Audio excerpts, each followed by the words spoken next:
반갑습니다. 바른교회 장승재 목사입니다. 오늘 하나님의 말씀의 제목은 그리 아니하실지라도 라는 제목으로 말씀 나누도록 하겠습니다.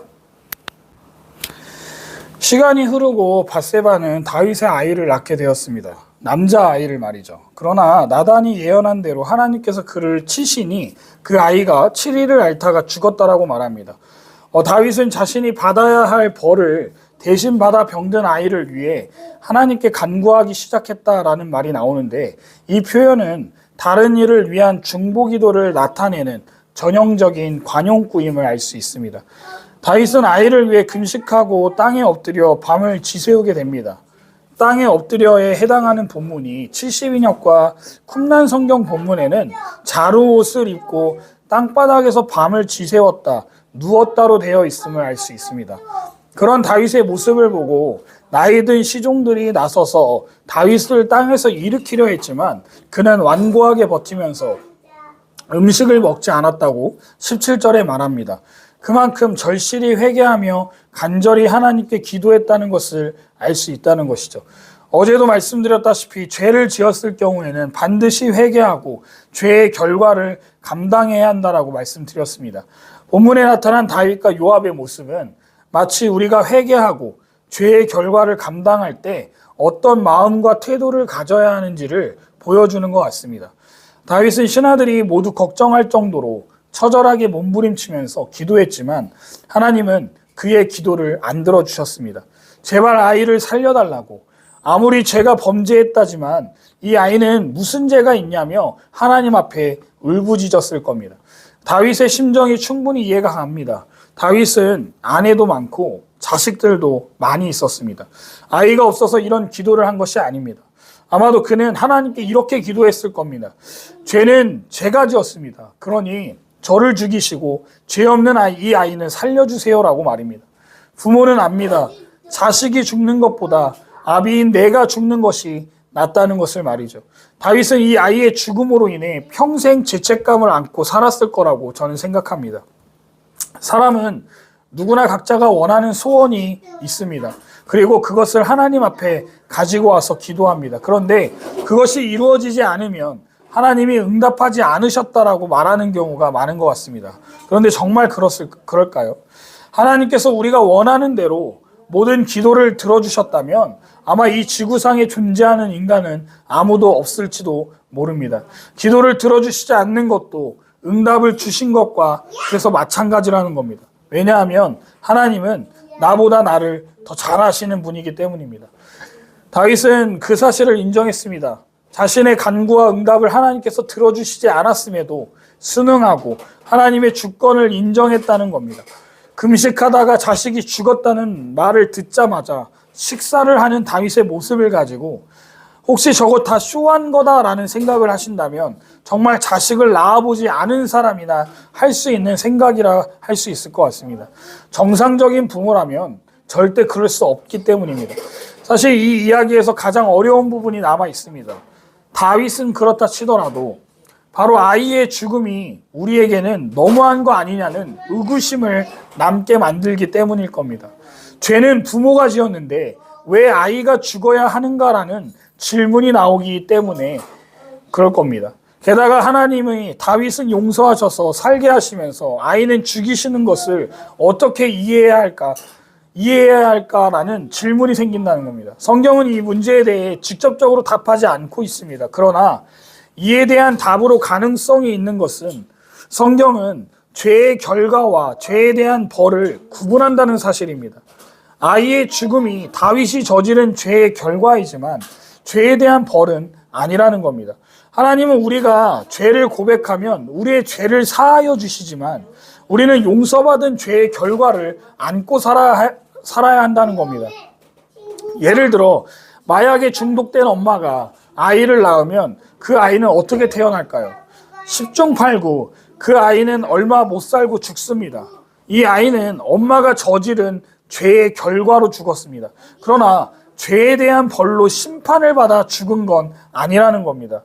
물론 이런 설명도 완벽한 답은 아닐 겁니다. 그렇기에 우리는 나머지 부분은 창조주 하나님의 신비로운 섭리에 맡길 수밖에 없다는 것이겠죠.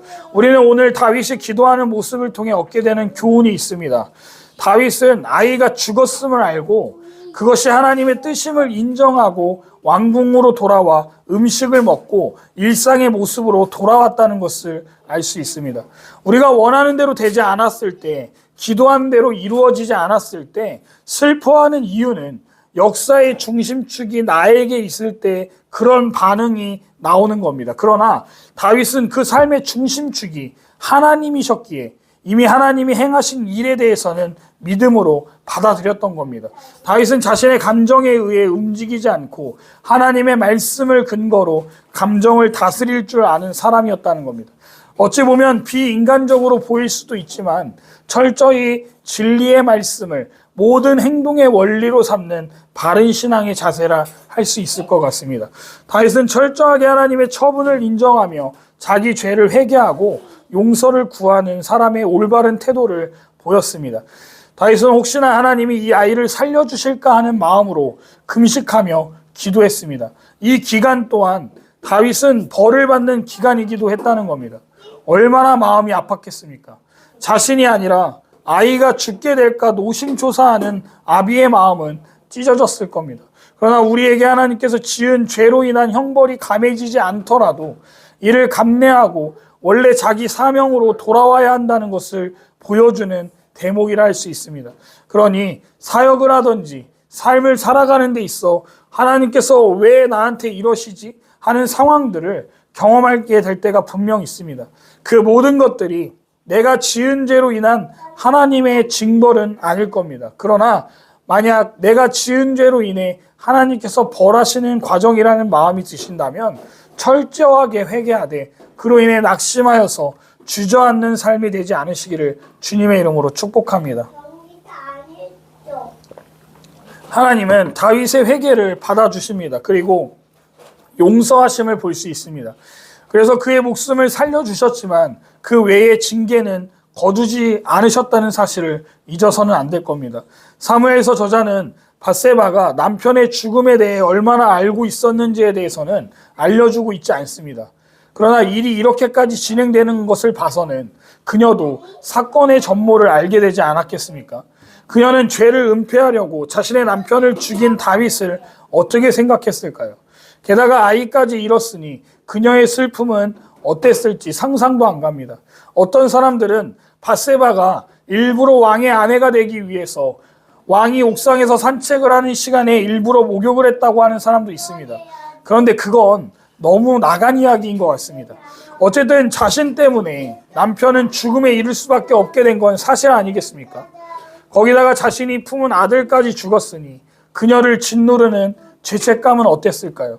다윗은 이런 아내인 밧세바를 생각해서인지 위로하기 위해 동침했다라고 24절에 나옵니다. 세월은 아픔과 고통을 치료하는 약이라고들 합니다. 세월이 지나 밧세바는 다른 아이를 낳게 되는데 그 아이의 이름을 솔로몬이라고 짓게 됩니다. 솔로몬을 낳기까지 우리아의 아내로 언급되었던 밧세바가 죄에 대한 징계를 경험하고 나서는 마침내 다윗의 아내로 하나님이 인정하심을 볼 수 있다는 겁니다. 밧세바는 우리아와 아이의 죽음으로 고통의 시간을 보냈기에 이제 비로소 하나님의 위로를 얻게 됨을 보여줍니다. 그렇습니다. 하나님의 징계는 아프지만 그 징계는 우리를 새롭게 하시는 도구임을 또 알 수 있습니다. 그 손길을 겸허히 받아들일 때 더 깊은 은혜를 체험하게 되게 될 겁니다. 하나님은 솔로몬을 사랑하시는 증거로 여디디야 곧 여호와께 사랑을 받는 자라는 이름을 주십니다. 솔로몬을 사랑하신다는 것은 다윗의 모든 죄를 용서하신다는 의미이기도 합니다. 살인죄와 간음죄, 무엇보다 하나님의 말씀을 없인 여긴 죄를 지었던 다윗을 용서한 겁니다. 왜냐하면 그가 철저하게 깊이 하나님 앞에 회개했기 때문입니다. 그렇습니다. 우리의 죄가 주홍과 같이 붉을지라도 하나님의 은혜를 사모하며 나아간다면 눈과 같이 희게 됨을 경험하게 될 겁니다. 혹여 하나님 앞에 지은 죄로 인해 하나님 앞에 나아갈 자신이 없다고, 나 같은 건 자격이 안 된다고 생각하셔서 교회를 떠난 분이 계시거나 힘들어하는 분이 있으시다면 주 예수님께 나아오시기 바랍니다. 다른 사람들은 돌을 던지려고 할지 모릅니다. 그러나 그들을 막으시면서 아무도 너에게 돌을 던지지 못할 것이다. 그러니 나도 너의 죄를 용서해 줄 테니 다시는 죄를 짓지 말라고 우리를 위로해 주실 분은 바로 예수님이시라는 겁니다. 그 예수님께 우리의 모든 삶의 무게들을 드리는 저와 여러분들 되시기를 주님의 이름으로 축복합니다. 말씀을 결론 맺겠습니다. 죄를 지었을 때 진심으로 회개하고 그 결과는 오직 하나님께 달려 있음을 인정해야 합니다. 어떤 대가를 치르고 얼마나 오래 견뎌야 하는가는 주님의 섭리 아래에 있습니다. 우리는 징계하시되 영원히 버리지 않으시는 하나님을 붙잡고 고통의 시간을 불평하지 말고 감내하는 저와 여러분들 되시기를 바랍니다. 그럴 때 결국 주님의 긍휼을 경험하게 될 것이고 다시는 그런 죄를 짓게 되지 않게 되어서 하나님의 거룩하심을 나타내는 빛의 자녀들로 성장하게 될 겁니다. 하나님께서 저와 여러분들을 예수 그리스도의 장성한 분량까지 세워주시기를 주님의 이름으로 축원드립니다.